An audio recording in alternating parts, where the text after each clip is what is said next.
सभी को जय मसीह की और आप सभी का स्वागत है प्रभु यीशु मसीह के पवित्र नाम में। क्या बाइबल स्त्रियों को पास्टर के रूप में सेवा करने की अनुमति देती है या नहीं? आज बहुत सारे मसीही भाई बहनों का कहना है कि स्त्री पास्टर के रूप में सेवा कर सकती है और अपनी इस बात को वह साबित करने के लिए बाइबल के कई वचनों को लेते हैं और साबित करने की कोशिश करते हैं, जिनमें से वह पुराने नियम की कुछ स्त्री भविष्यवक्तों की बात करते हैं, जैसे दुबोरा, हुल्दा और मूसा की बहन मरियम, और बोलते हैं कि देखो परमेश्वर ने स्त्रियों को एक भविष्यवक्ता के रूप में सेवा करने का मौका दिया है, तो आप कैसे उन्हें पास्टर होने के लिए मना करते हैं? और नए नियम में भी कुछ स्त्रियों को लेते हैं और यह साबित करने की कोशिश करते हैं।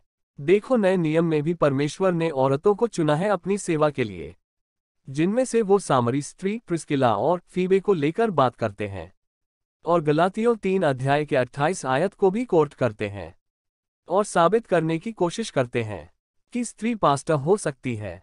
तो आज हम सब बातों को देखेंगे और बाइबल के उन वचनों को भी देखेंगे जो एक स्त्री को पास्टर के रूप में सेवा करने के लिए मना करते हैं। सबसे पहले इस बात को याद रखें कि परमेश्वर ने पुरुष और स्त्री को अपने स्वरूप पर बनाया है। उत्पत्ति 1:27 और दोनों को एक समानता में रखा है। स्त्री और पुरुष दोनों को परमेश्वर ने चुना है अपने कामों के लिए। स्त्री और पुरुष दोनों को परमेश्वर ने पवित्र आत्मा दिया है। पुरुष और स्त्री दोनों को परमेश्वर ने अपनी संतान बनाया है। परमेश्वर के वरदान पुरुष और स्त्री दोनों के लिए है, पर सेवा के रूप में परमेश्वर ने स्त्री और पुरुष के लिए कुछ नियमों को ठहराया है, जिसमें पुरुषों के लिए कुछ अलग सेवाएं हैं, जिस तरह से वह परमेश्वर की सेवा करें, और स्त्रियों के लिए कुछ अलग सेवा है, जिससे वह परमेश्वर की सेवा करें। बाइबल कहीं पर भी स्त्रियों को भविष्यवक्ता होने से नहीं रुकती है। बाइबल में हम बहुत सारी स्त्री भविष्यवक्ताओं को देख सकते हैं, इसलिए यह कहना कि परमेश्वर ने बाइबल में स्त्रियों को भविष्यवक्ता बनाया है, इसलिए वह पास्टर भी हो सकती है, यह सही नहीं है, क्योंकि एक भविष्यवक्ता और एक पास्टर में बहुत अंतर है। परमेश्वर ने जिसे जिस अधिकार में रखा है उसे उसी अधिकार में रहकर उसका काम करना चाहिए। जैसे पुराने नियम में हम परमेश्वर के मंदिर में याजक के काम को देखते थे, तो पुराने नियम में हम कहीं पर भी कोई याजक महिला नहीं देखते, वह सिर्फ पुरुष हुआ करते थे। पर हाँ, पुराने नियम में हम पुरुष और स्त्री दोनों को भविष्यवक्ता के रूप में देखते हैं। अब हम ये नहीं कहेंगे कि अगर स्त्री भविष्यवक्ता हो सकती है तो एक याजक क्यों नहीं। वैसे ही नए नियम में एक पास्टर की सेवा भविष्यवक्ता के कामों से अलग है, इसलिए हमें ये नहीं कहना चाहिए कि अगर भविष्यवक्ता हो सकती है तो पास्टर क्यों नहीं। और अगर हम बात करें सामरी स्त्री की, तो उसने कहीं पर भी एक पास्टर के रूप में सेवा नहीं की है। उसके जीवन में जो हुआ, उसने जो बातें सुनी उन बातों की जाकर अपने नगर में गवाही दी, ना कि एक पास्टर के रूप में वहां पर कार्य किया। आप उसी अध्याय के 29 आयत से जब पढ़ेंगे तो आपको पता चलेगा कि उसका बोलने का तरीका क्या था। उसने बोला, आओ मेरे साथ एक मनुष्य को देखो जिसने जो मैंने किया उससे सब कुछ बता दिया, कहीं यही मसीह तो नहीं है। यानी कि अभी तक वह भी अच्छे से यह नहीं जानती थी कि क्या यही मसीह है। तो आप उस स्त्री की इस गवाही को पास्टर की सेवा के साथ कैसे जोड़ सकते हैं? क्या एक पास्टर इस तरह से प्रचार करेगा कि यीशु मसीह ही क्या पता खुदा हो, या वह यह बोलेगा यीशु मसीह ही एकमात्र सच्चा और जीवित खुदा है? इसलिए सामरी स्त्री की उदाहरण को लेकर हम नहीं कह सकते कि उस स्त्री ने पास्टर का कार्य किया। अगर हम बात करें प्रिस्किला की, तो अपने पति के साथ मिलकर परमेश्वर की सेवा करती थी और पौलुस की सहकर्मी थी, यानी कि उसने पौलुस के साथ मिलकर लोगों को सुसमाचार बांटा होगा। बाइबल कहीं पर भी उसे पास्टर के रूप में सेवा करते हुए नहीं बताती है, इसलिए वह पास्टर थी ऐसा कहना तो झूठ होगा। अगर हम फीबे की बात करें तो उसको कलीसिया की सेविका लिखा गया है, ना कि पास्टर या प्रचारक एल्डर। प्राचीन करके उस सेविका की जगह पर जो यूनानी भाषा में शब्द आया है वह है डियाकोनन, जिसका अर्थ सेविका है जो सेवा करे, ना कि पास्टर या प्रचारक लिखा है। और कोई डिक्शनरी में इस शब्द की ट्रांसलेशन पास्टर के रूप में नहीं की गई है, सिर्फ एक सेविका के रूप में की गई है। इसलिए इस बात को लेकर यह कहना कि वो उस कलीसिया की एक पास्टर थी तो ये गलत होगा। बाइबल कहीं पर भी एक स्त्री को पास्टर के रूप में सेवा करते हुए नहीं दिखाती है। बहुत सारे लोग गलातियों 3 अध्याय 28 आयत को लेकर इस बात को साबित करने की कोशिश करते हैं, पर जब हम उस वचन का संदर्भ देखते हैं तो हमें पता चलता है वो संदर्भ ही इस बात से अलग है। वहां पर उद्धार के बारे बात कही गई है कि सबके लिए उद्धार प्रभु यीशु मसीह में है। और सब यीशु मसीह में एक है।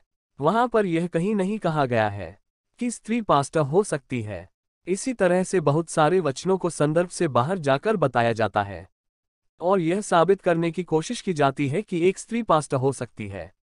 बाइबल में हम देखते हैं 1 तिमोथियस 2 अध्याय उसकी 11 आयत से, और स्त्री को चुपचाप पूरी अधीनता में सीखना चाहिए।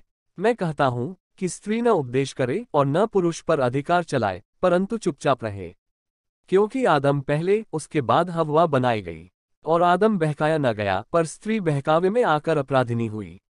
इस वचन में पौलुस ने स्पष्ट बोला है कि स्त्री को अधीनता से सीखना चाहिए। वह ना तो पुरुष पर उपदेश करे न ही अधिकार चलाए। जब आप इस अध्याय को पूरा पढ़ेंगे तो आपको पता चलेगा कि कलीसिया के बारे में बात हो रही है। बहुत सारे लोगों का कहना है कि ये पति पत्नी के लिए कहा गया है।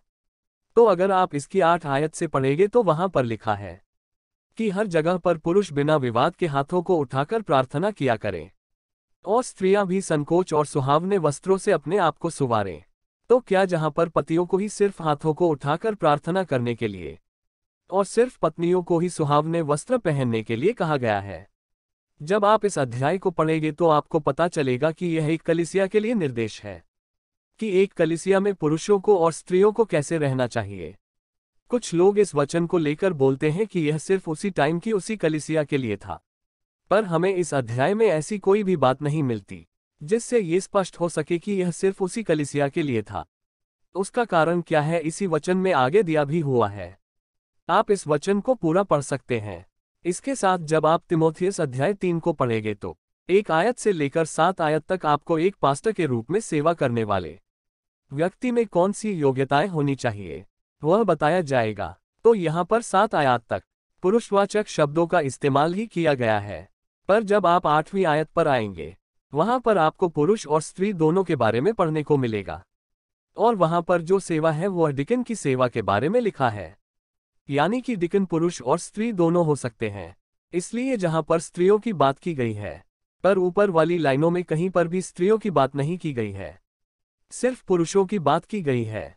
बाइबल स्त्रियों को स्त्रियों की सभा में जवान स्त्रियों को शिक्षा देने के लिए बोलती है। बाइबल स्त्रियों को सुसमाचार का प्रचार करने के लिए बोलती है।